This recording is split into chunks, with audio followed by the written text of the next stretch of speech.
You know, it's really weird. I was just saying that we haven't heard any info on Shin Megami Tensei 5, and what do you know? The release date was leaked, and by ALOT themselves no less.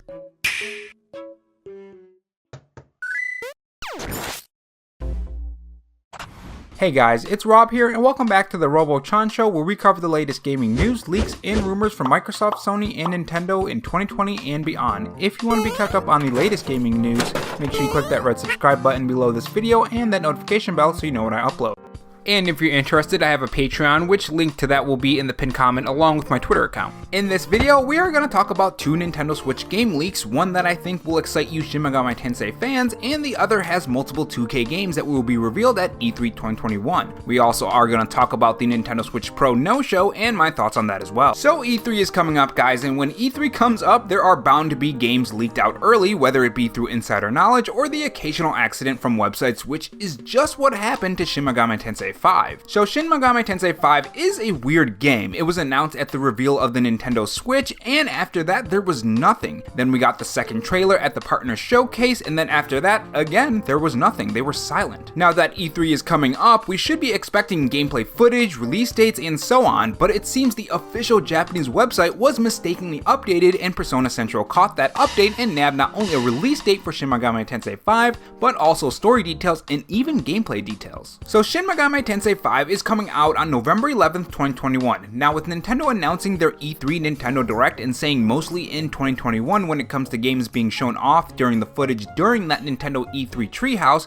we can probably expect gameplay from this game. So release dates aside, according to the translation from Persona Central, the main character will be a high school student who enters a deserted world called Death where they fuse with a mysterious man and become a Nobino, which is described as a forbidden being. The player will face off against over 200 demons with several new monsters designed by Masayuki Dao, who was the character designer for Shin Megami Tensei 4. So if you enjoyed the characters from Shin Megami Tensei 4, you'll probably enjoy them from Shin Megami Tensei 5. Now according to Persona Central's translation, the endgame can diverge in many ways. The players can also advance by growing the power of Nobino and sometimes utilize the powers of the demons themselves. There is also a limited edition of this game called the Forbidden Nobino Box, which includes an item resembling the hero Nobino. Now the part where they say the endgame can diverge in many ways, I'm really curious on what exactly that means. Does this mean that the endgame can diverge in different paths? Are there different choices during the story that you make that make a difference for the endgame? Does that mean that your character can go into different routes like a mage or a healer or a tank or so on? Is there going to be some kind of gameplay differences from Shin Megami Tensei 4 to 5? There are a lot of questions that bring up when they say the endgame can diverge in many ways, but I guess we'll have to wait until the reveal for gameplay to find out. Now them saying growing the power of Nobino and sometimes utilizing the power of the demons themselves, they're probably referring to the different abilities you get from these demons, like the physical attacks and the wind attacks and electric attacks like Zeo. Now IGN makes a great point in saying that this is from the Japanese website, so some of this info could be exclusive to the Japanese release of the game, so keep that in mind going forward. And moving on, let's talk about the Nintendo Switch Pro. So in recent weeks, the Nintendo Switch Pro was rumored for a reveal for Thursday, and according to Central Leaks, they said that pre-orders will be available today, which obviously that didn't happen. This would make a lot of people who were claiming that the reveal for the Nintendo Switch Pro before E3 wrong. Now since then, a lot of these leakers are backtracking on their words or writing apologies or owning up to the incorrect information that they put out there. But here is my question: is there still hope for the Switch Pro at E3? As we know, things can change, especially when it comes to Nintendo and their Nintendo news. Well, I'll answer that question right now and tell you how I'm gonna approach the Switch Pro leading up to E3. Me personally, I'm not gonna expect it to show up. I'm sure as we get closer, more rumors and more leaks and stuff will come out on the Nintendo Switch Pro, and it will get the internet in another frenzy. But as I say every time, you can talk about these rumors and leaks, but don't believe them and hold back your excitement until it's confirmed. So is it gonna show up at E3? Who knows? Right now, it's clear that Nintendo is the only one who knows right now, and the only thing we can do as fans of Nintendo and their systems is wait. And next up, let's talk about 2K games that have leaked out before E3, which were verified by Jason Schreier, a very popular and well-known character in the gaming industry. Now this does come from a Reddit post, which typically you can take those with a giant grain of salt, but the fact that Jason Schreier is confirming that these are real gives me a lot of hope for this. The first game on the list that I want to talk about is a Borderlands spin-off. Now this is gonna feature Tiny Tina and could be called Tiny Tina's Wonderland, which trademarks for that are already registered by Gearbox. The style is the same as all the other Borderlands with multi-class heroes to play as. The spinoff was rumored last year, which I'm surprised I actually missed that, and we should expect a reveal at E3 according to the Redditor. Next up on this list is a Fire Axis game, and its codename is Coda. It's being described as a turn-based action game using Marvel properties, and the source of this leaker is describing it as a XCOM meets Marvel Heroes game. According to this leaker, there will be some famous actors who are going to be voicing some of the characters, and no doubt they'll probably use it to promote the game as well, kinda like Keanu Reeves in Cyberpunk, though we kinda know how that turned out. Now the cool thing about this is that we'll finally get some X-Men characters in these Marvel games because Disney just bought Fox out not too long ago, and we'll probably start seeing more X-Men being introduced into more Marvel games, which is good because I do love my X-Men characters in my Marvel games. And the next one on their list is codename Volt, and it's in early development. It's being described as Cthulhu meets Saints Row, and tell me if I said that in the comment section right, I'm pretty sure I said it wrong. Anyways, they say that the trailer looks unfinished that we're gonna see at E3, which we all know how those type of games turn out. Honestly, it's sounding like a Marvel's Avengers game, but we're gonna have to wait to see what happens. And the last one on this list is NBA 2K 2022, and the cover of this game will be Dirk Nowitzki. But he does mention that NBA 2K 2022 Legend Edition could feature a different player. Now, after this, Jason Schreier confirmed that this is indeed real, and this is what he had to say. This 2K leak is real, but I'm not sure all of it's gonna be at E3. Can't wait for Marvel XCOM though. Now speaking a little on the Borderlands game, I think the spin-off title is a good idea as a mid-gen game in the Borderlands series. I think Borderlands 4 will probably happen, but maybe save that for a next-gen title on the PS5 and Xbox Series X and have this mid-gen title be released on the PS5, PS4, Xbox Series X, and Xbox One. I think right now where we are with the PS5 and Xbox Series X, and when it comes to still supporting previous consoles like the PS4 and the Xbox One, it's clear that these companies are not forgetting the previous consoles and they see that as a revenue option. It's pretty obvious now with Sony's decision to have God of War be on the PS5 and the PS4. Not only that, but scalpers and just the low quantity of amount of Xbox Series X's and PS5s that are out there doesn't help the situation when it comes to making back your money on these games. So putting them on previous platforms to bolster sales to get more revenue is a good idea from a business standpoint. Not only that, but there are part shortages as well, and just all of this together makes for an unfortunate situation for us PS5 owners and Xbox Series X owners. Because I think there is a lot of untapped potential in the PS5 and the Xbox Series X when it comes to developing games specifically for that console and not the previous generations. It's just that there's not a lot out there and Sony probably wants more money, and of course Microsoft too. It's a business thing. Whether us gamers like it or not is another thing.